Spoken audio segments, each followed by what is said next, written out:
CR 110, first degree felony, aggravated assault, family violence. Your Honor, there's two cases pending. That's refiled. I'm not through.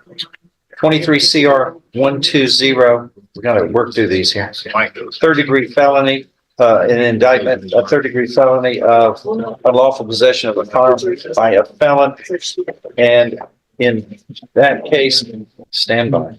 As the previous case, one or more prior felony convictions are alleged. So this aggravated assault in 110, it's enhanced to, correct me if I'm wrong, no less than 15.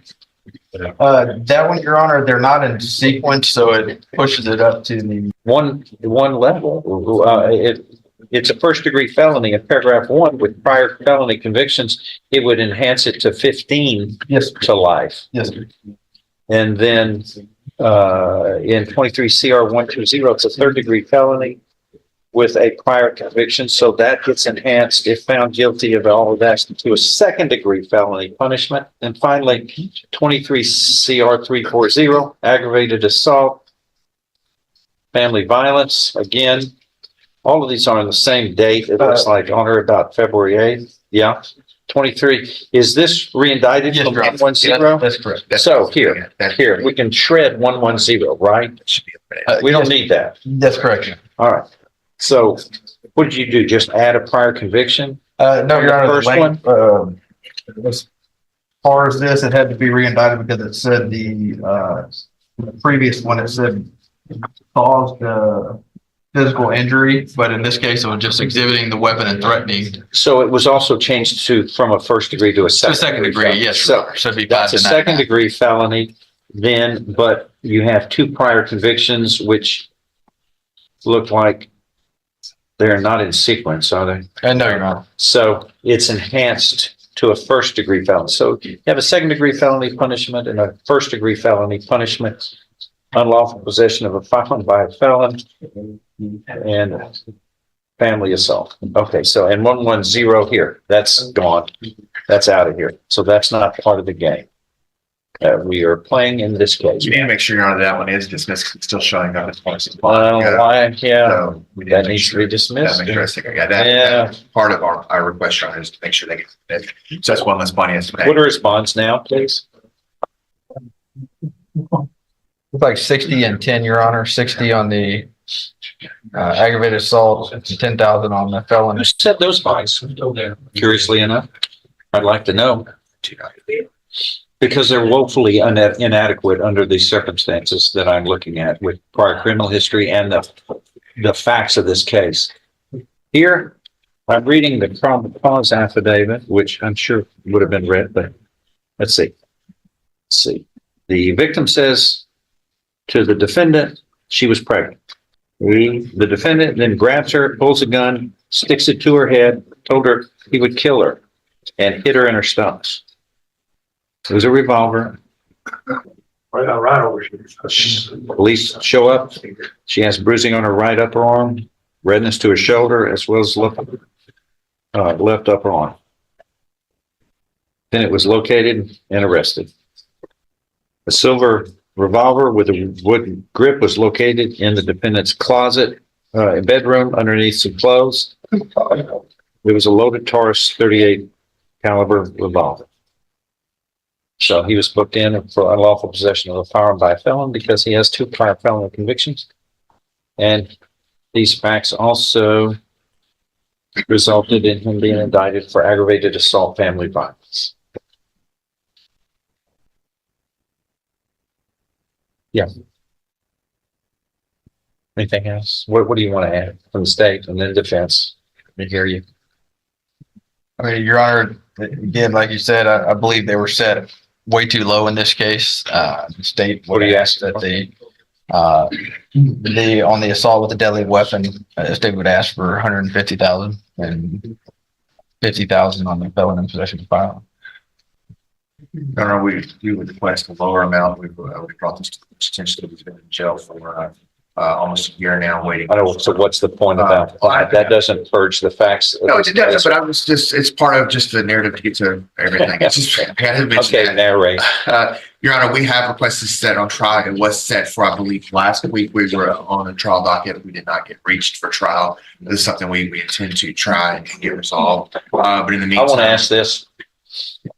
Defendant is not eligible for probation, correct? Yes, correct, Your Honor. Yes.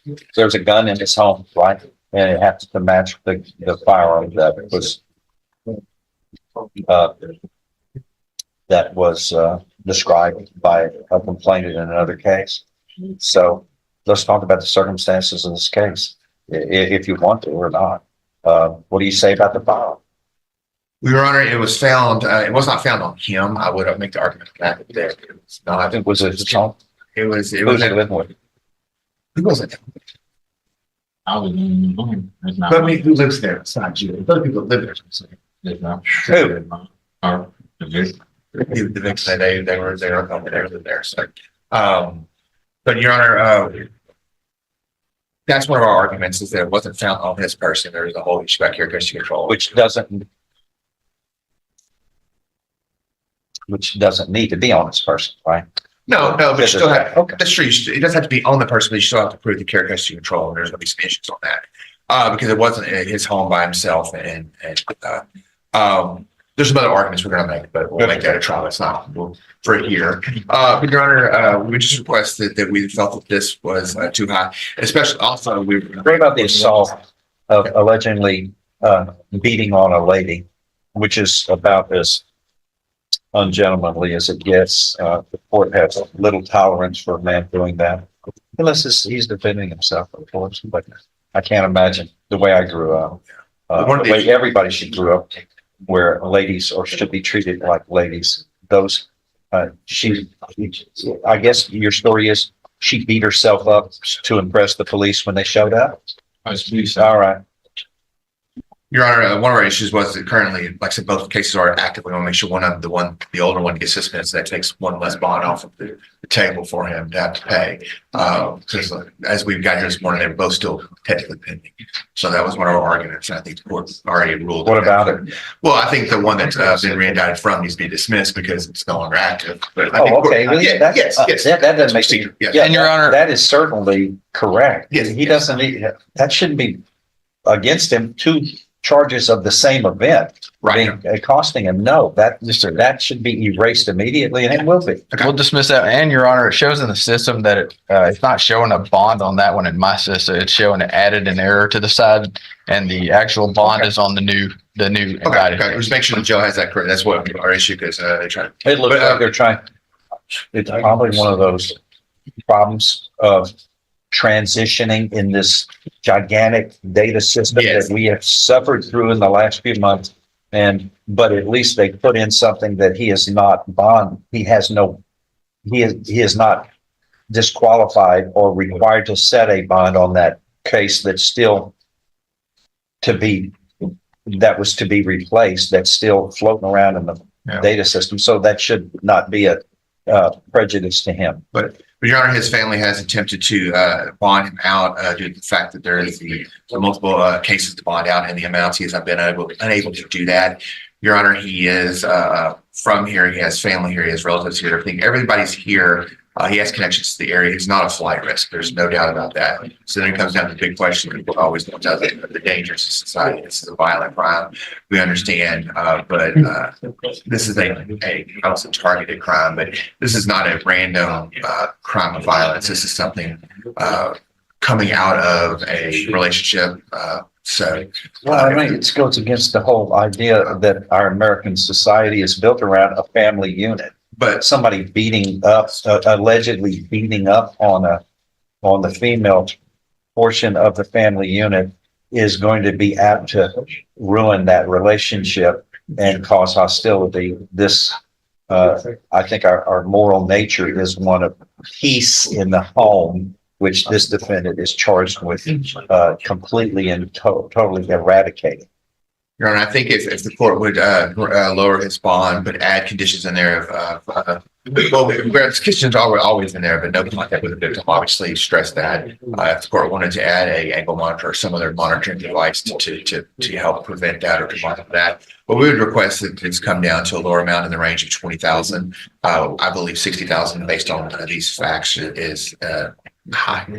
They're $100,000 in each case. These are atrocious, but his criminal history especially, he has no room for error, but to allegedly be beating on the family, a family member, and also being charged with a firearm, which has gotten him in trouble in the past. He's a felon, and that is disqualifying him from his privilege and right. And I don't find that to be unreasonable under this fact situation and his criminal history.